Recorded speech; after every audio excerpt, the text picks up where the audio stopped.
First of all congratulation అండి మీకు.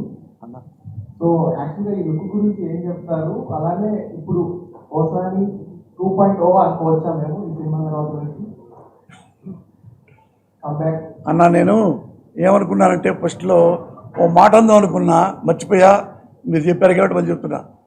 ఇది నేను కొన్నాళ్ళ లేట్ అయిన తర్వాత ఈ సినిమా చేస్తున్నా. ఎందుకంటే తెలుసు కదా, మీరు మధ్యలో గ్యాప్ 2-3 ఏళ్ళు పాలిటిక్స్ అవి చేసుకున్నాను. మీకు దాచుకునేది ఏం లేదు. ఇప్పుడు సినిమాలు చేస్తున్నాను, ఇది ఫస్ట్ది. అందుకని మీ అందరూ జర్నలిస్టులు నాకు హెల్ప్ చేయండి, నన్ను ఆశీర్వదించండి. నాకు ఎంత హెల్ప్ చేస్తే నేను ఇంకా మంచి కథలు, మంచి సినిమాలు నేను చేస్తా. మీ బ్లెస్సింగే కావాలి నాకు. నన్ను ఎన్నన్నా సినిమా గురించే మాట్లాడతా, మీరు తిట్టినా సినిమా గురించే మాట్లాడతా. అందుకని దయచేసి నాకు హెల్ప్ చేయండి. ఈ సినిమాకి అన్ని సినిమాలు చేయండి.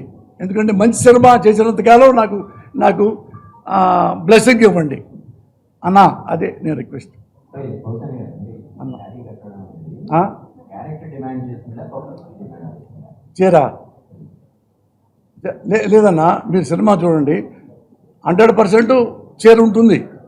అంటే ఇట్లానే ఒక జడ్జి అడుగుతాడు సినిమాలో, శారీస్ కట్టుకొస్తుంటే ఏమండి మీరు సాడిస్టా అన్నారు.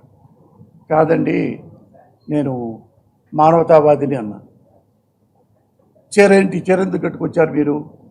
సార్, ఎప్పుడన్నా మీరు ఐటీ కంపెనీస్ ఉంటాయి కదండి, లంచ్ టైంలో చూడండి సార్, లేడీస్ అంతా బయటకు వస్తారు, అందరూ చొక్కా ప్యాంట్ వేసుకొని ఉంటారు. మరి ఎందుకు అడగారు సార్ మీరు, ఆడాళ్ళు చొక్కా ప్యాంట్ వేసుకున్నారేంటి మీరు? అలాగ నేను చీర వేసుకున్నాను సార్.